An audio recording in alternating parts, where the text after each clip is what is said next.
السلام علیکم ورحمۃ اللہ. سامعین، آج اسلام کی فتح کا ایک بہت بڑا دن ہے، جب حضور علیہ الصلوۃ والسلام کا بھی ظاہری آپ اس دنیا میں تشریف نہیں لائے تھے، ظاہری طور پہ. اس سے بھی پہلے کی بات ہے کہ کرسچنز نے ایک بہت بڑا اپنا چرچ بنایا، جو کہ بعد میں بیزنٹائن امپائر کے پاس بھی رہا، دین گریکس کے پاس رہا، رومنز کے پاس رہا.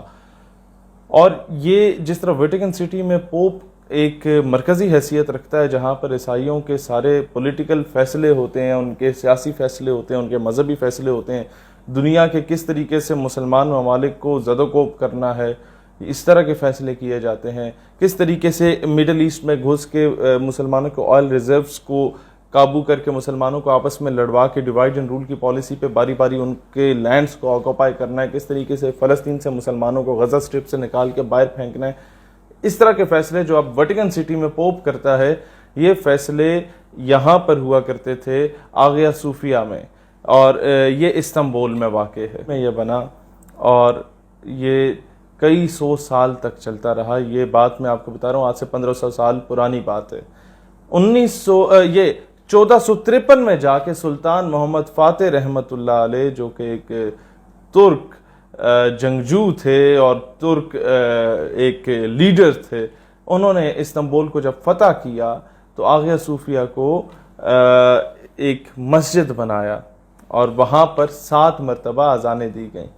اس کے بعد اس کو پاک کیا گیا اس مسجد کو، اور وہاں پر 5 وقت کی نماز ہوتی تھی اور اذان گونجا کرتی تھی. دین سلطنت عثمانیہ پہ زوال آیا. سلطنت عثمانیہ کو ڈیوائڈ اینڈ رول کی پالیسی پہ تقسیم کیا گیا. کچھ ہمارے سو کالڈ انگریزوں کے کتے نہلانے والے ہر اسلامی ریاست میں موجود ہوتے ہیں. کردوغلو یا سعد الدین کوبیک ٹائپ کے جو میٹیریل ہے، یہ ہر جگہ پہ آپ کو ملے گا. میر جعفر اور میر صادق ٹائپ کا میٹیریل جو ہے، یہ آپ کو ہر جگہ پہ ملے گا، جنہوں نے ہمیشہ سے عورت اور شراب کے پیچھے مسلمانوں کو بیچا. تو اسی طریقے سے سلطنت عثمانیہ پہ زوال آیا.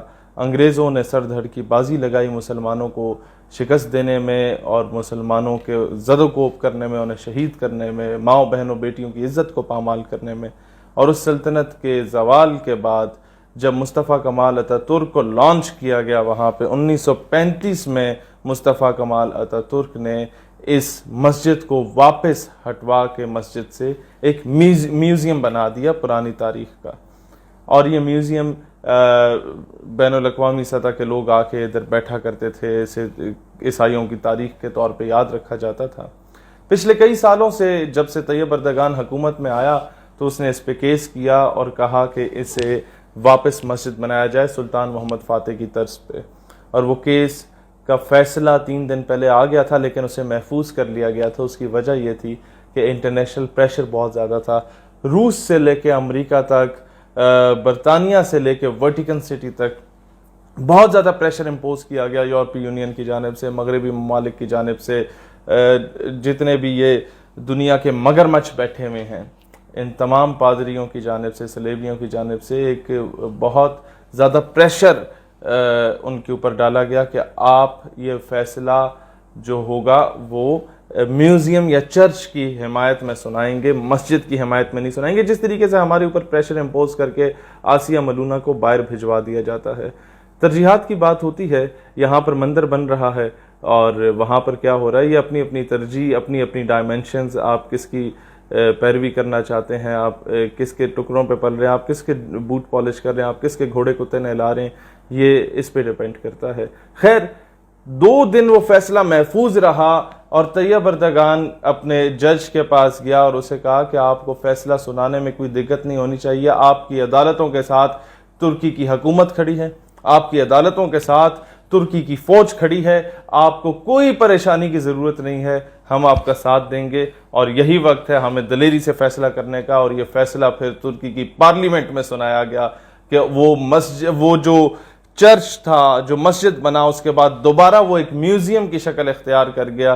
اس کو دوبارہ 1935 کے بعد آج 2020 میں دوبارہ مسجد کا درجہ دے دیا گیا. اور اس میں دوبارہ سلطان محمد فاتح کی طرح 7 مرتبہ اذانیں دی گئیں اور کہا گیا کہ اگلے جمعے کو پوری ترکی سے لوگ جمعہ پڑھنے یہاں آئے، انہیں دعوت دی گئی، اور صرف ترکی سے نہیں، اور کہا گیا کہ دنیا کے کسی بھی کونے سے مسلمان اگر ادھر آنا چاہتے ہیں، کسی بھی کونے سے مسلمان اگر ادھر آ کے نماز ادا کرنا چاہتے ہیں آیا صوفیہ میں، تو ہم انہیں دعوت دیتے ہیں۔ یہ مسلمانوں کی فتح کا ایک بہت بڑا دن ہے۔ پچھلے 150 سالوں میں مسلمانوں کو اتنی بڑی سطح پہ فتح نصیب نہیں ہوئی، اور طیب اردگان کا اس پہ یہ بیان دینا کہ یہ بیت المقدس، مسجد الاقصیٰ کو فتح کرنے کی نوید اس آیا صوفیہ کی مسجد ہمیں سناتی ہے۔ ایک طرف بابری مسجد کو شہید کیا جاتا ہے، اس کے اوپر ٹیمپل بنانے کا فیصلہ سپریم کورٹ دیتی ہے، دوسری طرف اسلام آباد میں مندر بنانے کی بات کی جاتی ہے، اور چند طوائفیں اس کے حق میں میدان میں بھی نکلتی ہیں، میرا جسم میری مرضی کا نعرہ لگا کے۔ ایک طرف جو ہے وہ گستاخہ کو ملک سے باہر بھیجا جا رہا ہوتا ہے، اور وہاں مسلمانوں کا لیڈر طیب اردگان ایک سابقہ گرجا گھر کو دوبارہ مسجد کا درجہ دے رہا ہوتا ہے۔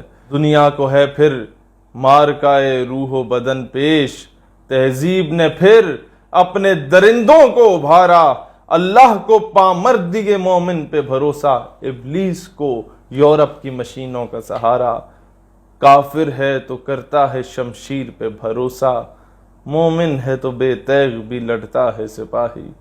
انشاءاللہ وہ دن دور نہیں جب دوبارہ سلطنت عثمانیہ، دوبارہ یہ سلطنت بنے گی، انشاءاللہ وہ دن دور نہیں۔ اقبال رحمت اللہ علیہ نے کہا تھا کہ عثمانیوں پہ کوئی غم ٹوٹا تو کیا غم ہے، خون 100,000 انجم سے ہوتی ہے سحر پیدا، صبح ہونے سے پہلے ہزاروں ستاروں کو قتل کیا جاتا ہے، تب جا کے فتح کا سورج طلوع ہوتا ہے۔ اور وہ دن دور نہیں کہ سمجھے گا زمانہ تیری آنکھوں کے اشارے، دیکھیں کہ تجھے دور سے گردوں کے ستارے، جن ستاروں کی طرف تو دیکھ کے اپنے مستقبل کا پتہ لگاتا ہے نا کہ جی آپ ہمیں بتا دیجئے، نجومیوں سے پوچھ کے ستارہ کیا کہتا ہے، نہیں، تب ستارے تجھے دیکھ رہے ہوں گے کہ تو کیا چاہتا ہے، تو بتا، وہ تیرے منتظر ہوں گے، تو ستاروں کا منتظر نہیں ہوگا۔ ستاروں سے آگے جہاں اور بھی ہیں، ابھی عشق کے امتحان اور بھی ہیں۔